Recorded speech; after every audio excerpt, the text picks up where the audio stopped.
প্ৰাক্তন মুখ্যমন্ত্ৰী তথা আমাৰ কলিয়াবৰ লোকসভা সমষ্টিৰ প্ৰাক্তন সাংসদ জনদলী নেতা শ্ৰীযুত তৰুণ গগৈ দেৱৰ যোৱাকালি বিয়লি এলা তেওঁৰ মৃত্যু হৈছে।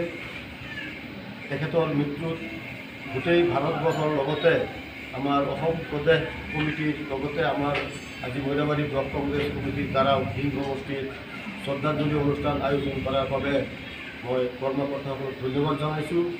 আৰু তেখেতৰ এই যে মৃত্যু তেখেতৰ বিদেহী আত্মাৰ চিৰশান্তিৰ কাৰণে কামনা কৰাৰ লগতে তেওঁৰ শোক সন্তপ্ত পৰিয়ালবৰ্গলৈ সমবেদনা জনাইছোঁ। তৰুণ গগৈ ডাঙৰীয়া গোটেই ভাৰতবৰ্ষৰ মানুহে তেখেতক জানে।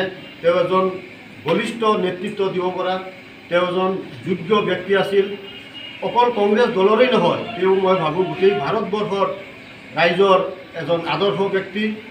কাৰণ তেখেতে কোনোদিন ৰাজনীতিত কোনোদিন তেখেতে কোনো উচ নিচ বা হিন্দু মুছলমান এনেকুৱা ধৰণৰ ভেদভাৱ তেখেতে ৰখা নাই। তেওঁ খুব কম বয়সৰ পৰাই খুব ডেকা কালৰ পৰাই কংগ্ৰেছ ৰাজনীতিত তেওঁ জড়িত হৈছিলে আৰু এখন পৌৰসভাৰ নিৰ্বাচনৰ জৰিয়তে তেওঁ ৰাজনীতিত পদাৰ্পণ কৰি আজি গোটেই ভাৰতবৰ্ষত নেতৃত্ব দিয়াৰ লগতে অসমত তেওঁ কংগ্ৰেছৰ যি এটা সোণালী যুগ তেওঁ ৰাখি থৈ গৈছে অসম প্ৰদেশ কংগ্ৰেছৰ কাৰণে। কাৰণ তেখেতে যেতিয়া আমাৰ সভাপতিয়ে কৈ যোৱাৰ দৰে তেখেতে যেতিয়া অসমৰ মুখ্যমন্ত্ৰীৰ দায়িত্ব গ্ৰহণ কৰিছিল সেই সময়ত অসম প্ৰদেশৰ কি অৱস্থা আছিল আমি জানো আৰু ইয়াত আমি ভুক্তভোগী। আজি আইন শৃংখলাৰ কথাই কওক, তেতিয়া এটা গুপ্ত হত্যাৰ এটা বিভীষিকাময় পৰিস্থিতি অসমত আছিলে। মানুহ ঘৰৰ পৰা ৰাতিপুৱা ওলাই গৈ সন্ধিয়া ঘৰলৈ নাহালৈকে ঘৰৰ মানুহ আতংকিত হৈ আছিলে। এনেকুৱা এটা পৰিৱেশৰ মাজত তৰুণ গগৈ ডাঙৰীয়াই অসমৰ মুখ্যমন্ত্ৰীৰ দায়িত্ব লৈছিলে আৰু অৰ্থনৈতিকভাৱে এনেকৈ পিছপৰা পৰি আছিলে। আমাৰ সভাপতি ডাঙৰীয়াই কোৱাৰ দৰে যে শিক্ষকসকলক দোকানীয়ে বাকী নিদিয়ে, কাৰণ 4 মাহ 5 মাহ 6 মাহ 1 বছৰ দৰমহা দিব পৰা নাছিল চৰকাৰী কৰ্মচাৰীক। এনেকুৱা এটা অৱস্থা, উন্নয়নৰ কোনো গতি নাছিল, উন্নয়ন বোলা কোনো বস্তু নাছিল। ৰাস্তা ঘাট দলং স্কুল কলেজ হস্পিটেলত প্ৰেছক্ৰিপশ্যন লিখাৰ কাৰণে ডাক্তৰসকলে কাগজৰ কাৰণে হাহাকাৰ কৰিব লগা পৰিস্থিতিৰ সৃষ্টি হোৱাৰ সময়ত তেখেতে মুখ্যমন্ত্ৰীৰ দায়িত্ব লৈ তেখেতে এই অসমক আজি যি আমাৰ অসম তেওঁ উপহাৰ দি গ'ল, এই অসম তেখেতে বহুত জৰাজীৰ্ণ অৱস্থাৰ পৰা তেওঁ ইয়াত দি থৈ গৈছে আমাক। তেওঁৰ বলিষ্ঠ নেতৃত্ব আইন শৃংখলাৰ ক্ষেত্ৰতেই কওক, উন্নয়নমূলক কামৰ যি ধাৰা আজি চলি আছে অসমত, এইটো তৰুণ গগৈ ডাঙৰীয়াই দেখুৱাই থৈ যোৱা ধাৰা। আৰু সেই ধাৰা আমি ভাবোঁ যে যদি অক্ষুণ্ণ ৰাখে যিকোনো চৰকাৰে আহক আমাৰ অসমৰ উন্নয়ন হোৱাটো অনিবাৰ্য। গতিকে আজি এনেকুৱা এটা সময়ত মৰ্মাহত গোটেই অসমবাসী ভাৰতবৰ্ষৰ বিভিন্ন নেতাসকলৰ আমি তেওঁলোকৰ দেখিছোঁ, টুইট দেখিছোঁ, ফেচবুকত আপলোড দেখিছোঁ, তেওঁলোকে মৰ্মাহত হৈছে। কাৰণ তৰুণ গগৈ অকল অসম প্ৰদেশ কংগ্ৰেছৰ নেতা নহয়, তেওঁ গোটেই ভাৰতবৰ্ষৰ কংগ্ৰেছৰ নেতৃত্বৰ তেওঁ এতিয়া অভিভাৱক স্বৰূপ আছিলে। আজি সোনিয়া গান্ধীয়ে কওক, ৰাহুল গান্ধীয়ে কওক, কংগ্ৰেছৰ কেন্দ্ৰীয় নেতৃত্বই বিভিন্ন সময়ত তৰুণ গগৈৰ লগত বিভিন্ন ধৰণৰ জটিল সময়ত পৰামৰ্শ কৰি আমাৰ কংগ্ৰেছৰ সাংগঠনিক বা বিভিন্ন ধৰণৰ সিদ্ধান্ত তেওঁলোকে লৈছিলে। আজি গোটেই ভাৰতবৰ্ষৰ কংগ্ৰেছ মানে অভিভাৱকহীন হৈ হোৱাৰ উপক্ৰম হৈছে। তথাপি আমি কংগ্ৰেছ কৰ্মীসকলে তৰুণ গগৈ ডাঙৰীয়া যি আদৰ্শ, তেওঁৰ আদৰ্শ আমি আগত ৰাখি আমি কংগ্ৰেছৰ সংগঠন চলাই নিব লাগিব। মই সকলোকে আহ্বান জনাম, এজন তৰুণ গগৈ আমাৰ মাজৰ পৰা নাইকিয়া হৈ গৈছে। আমি হাজাৰ হাজাৰ তৰুণ গগৈ তেখেতৰ আদৰ্শৰে উঠি অহা যুৱক যুৱতীক আমি অনুপ্ৰাণিত কৰিব লাগিব আৰু কংগ্ৰেছৰ সংগঠন মজবুত কৰিব লাগিব।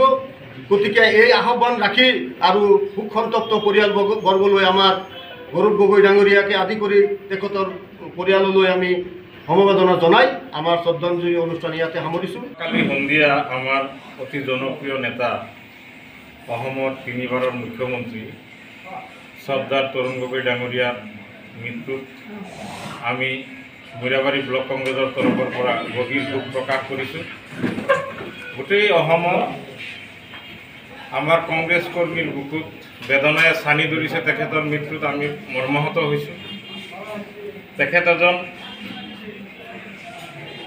বহুত one of the great leader of India বুলি ক'ব পাৰি। তেখেতে অসমৰ ৰাইজৰ কাৰণে, প্ৰত্যেক জনগোষ্ঠীৰ কাৰণে, জনজাতিৰ কাৰণে, হিন্দু মুছলমান সকলোৰে কাৰণে অসমত যিখিনি উন্নয়ন কৰি গ'ল, এইজন ইয়াত এজন দ্বিতীয় এনেকুৱা নেতা আৰু আমি দেখা নাই। আৰু তেখেতৰ নেতৃত্বত বহুত নেতাৰ জন্ম দি থৈ গ'ল। আপোনালোকে আজিৰ মন্ত্ৰী হিমন্ত বিশ্ব শৰ্মাকে কওক, তেখেতকে আমাৰ তৰুণ গগৈৰ সান্নিধ্য পাই নেতা হৈছিলে। ৰকিবুল হুছেইন, আমাৰ প্ৰদ্যুৎ বৰদলৈ ডাঙৰীয়া, যিসকল নেতা এতিয়া আছে তেখেতে জন্ম দি থৈ গৈছিলে। গতিকে আমি গভীৰ শ্ৰদ্ধাঞ্জলি জনাইছোঁ তৰুণ গগৈ দেৱলৈ। মোৰ মনত আছে যোৱা MP ইলেকশ্যনৰ আগত মৰিয়াবাৰীত আহিছিলে, মৰিয়াবাৰীত আহি এখন মিটিং কৰিছিলে আৰু সেই মিটিঙত মই সভাপতিত্ব কৰিছিলোঁ। আৰু একেবাৰে শেষত মই লকডাউনৰ সময়ত তেখেতৰ কোঠাৰত গৈ লগ পাইছিলোঁ। তেখেতৰ যি আদৰ্শ, সেই আদৰ্শ লৈ আমি আগলৈ আদৰ্শ বুকুত লৈ কাম কৰি যাম। আমাৰ কংগ্ৰেছ কৰ্মী যদিও মৰ্মাহত হৈছে, অসমৰ গোটেই কংগ্ৰেছ কৰ্মীসকলে তেখেতৰ যি আদৰ্শ, এই আদৰ্শ লৈ আগুৱাই যাব। তেখেতৰ মৃত্যুত আমি পিতৃহাৰা যেন হৈছোঁ কংগ্ৰেছে, এনেকুৱা লাগিছে আমাৰ। গতিকে তেখেতৰ পৰিয়ালবৰ্গ, আমাৰ সন্মানীয় MP গৌৰৱ গগৈ ডাঙৰীয়া তথা পৰিয়ালবৰ্গলৈ সমবেদনা জ্ঞাপন কৰিছোঁ মৰিয়াবাৰী ব্লক কংগ্ৰেছৰ তৰফৰ পৰা। আৰু তেখেতক আজি এই শ্ৰদ্ধাঞ্জলি দিছোঁ। আৰু আজীৱন তেখেতক আমি জীয়াই ৰাখিবৰ কাৰণে, তেখেতৰ স্মৃতি জীয়াই ৰাখিবৰ কাৰণে আমি চেষ্টা কৰিম, কংগ্ৰেছ কৰ্মীসকলে চেষ্টা কৰিম। আৰু দিং সমষ্টিৰ ৰাইজে তেখেতক বহুত ভাল পায়। দিং সমষ্টিৰ লগত তেওঁলোক গগৈ ছাৰৰ পৰিয়ালৰ লগত এটা পাৰিবাৰিক সম্বন্ধ আছিলে। ৭৬,০০০ ভোট দিছিলে দিং সমষ্টিৰ ৰাইজে তেখেত MP থাকোঁতে। যোৱাবাৰ MP ইলেকশ্যনত ১,৭৬,০০০ ভোট তেখেতৰ পিতেকক দিলে। গতিকে দিং সমষ্টিৰ ৰাইজে আজি মৰ্মাহত, বহুত কষ্ট পাইছে। দিং সমষ্টিৰ হৈ মৰিয়াবাৰী ব্লক কংগ্ৰেছৰ তৰফৰ পৰা তেখেতৰ পৰিয়ালবৰ্গলৈ সমবেদনা জ্ঞাপন কৰিছোঁ আৰু তেখেতৰ আত্মাৰ সদ্গতি কামনা কৰিছোঁ, তেখেতক শ্ৰদ্ধাঞ্জলি জনাইছোঁ। ধন্যবাদ। ৭৬,০০০ ভোট দিছিলে এবাৰ, মোৰ মনত আছে। আৰু তেখেত ২০০১ চনত যেতিয়া অসমৰ মুখ্যমন্ত্ৰী হয়, তেতিয়া যিসকল অসমৰ ৰাজনীতিৰ লগত জড়িত আপোনালোকে জানে যে তেতিয়া অসমৰ অৱস্থা এটা অন্ধকাৰে ছানি ধৰিছিলে। আমাৰ শিক্ষক সমাজক দেখি পেলাই গালামালৰ দোকানীয়ে পলাই, দৰমহা নাপায় শিক্ষকসকলে। এনেকুৱা এটা পৰিস্থিতি, মানুহ ওলাব নোৱাৰে আলফাৰ ভয়ত। যোনফালে ওলাই সেইফালে আলফাৰে গুলি কৰি মানুহক মাৰি দিয়ে। তেনেকুৱা এটা পৰিস্থিতিত শাসনৰ বাঘজুৰি লৈ ২০০১ চনৰ পৰা শিক্ষাখণ্ডত এক বিৰল পৰিৱৰ্তন কৰিলে। আমাৰ চাকৰিবিলাক বন্ধ হৈ আছিলে, চাকৰিবিলাক দিলে। আমাৰ স্কুল কলেজবিলাক প্ৰভিন্সিয়েলাইজ কৰিলে। সকলো জনগোষ্ঠীৰ মানুহৰ কাৰণে কাম কৰিলে, ধৰ্ম বৰ্ণ নিৰ্বিশেষে। মোৰ মনত আছে মৰিয়াবাৰীত আহি পেলাই আমাৰ তৰুণ গগৈ ছাৰে কৈছিলে যে আমাৰ ধৰ্মীয় সংখ্যালঘু মানুহ যেতিয়া আপাৰত যায় বা বিদেশত যায় তেতিয়া বাংলাদেশী বুলি কয়। আৰু তেতিয়া কৈছিলে যে আপোনালোকে লিখা পঢ়া কৰক, আপোনালোকৰ বাংলাদেশী সমস্যাটো আপুনি নাইকিয়া হৈ যাব।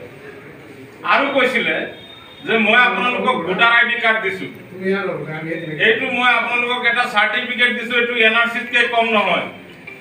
এতিয়া আপোনালোকক এইটো কম আত্মসন্মানৰ কথা নহয়, য'তেই যাক ভাৰতীয় নাগৰিক বুলি ক'ব লাগিব। এই কথাখিনি আৰু তেখেতৰ কৰ্মচাৰী এজন এনেকুৱা মুখ্যমন্ত্ৰী আছিলে, যিজন মুখ্যমন্ত্ৰীয়ে সকলো দিশত আমাৰ অসমখনক উন্নয়ন কৰি থৈ গৈছিলে। তেখেতৰ যোৱাকালি সন্ধিয়া অকাল মৃত্যুত আমি কংগ্ৰেছ কৰ্মীয়ে অন্তৰৰ পৰা দুখ পাইছোঁ। অন্তৰত আমাৰ বেদনাই ছানি ধৰিছে। গতিকে তেখেতক আজি আমি শ্ৰদ্ধাঞ্জলি জনাবৰ কাৰণে মৰিয়াবাৰী ব্লক কংগ্ৰেছৰ তৰফৰ পৰা আমি আয়োজন কৰিছোঁ। আৰু তেখেতৰ আত্মাৰ সদ্গতিৰ কামনা কৰি আমি সকলোৱে ১ মিনিট তেখেতৰ কাৰণে প্ৰাৰ্থনা কৰিম।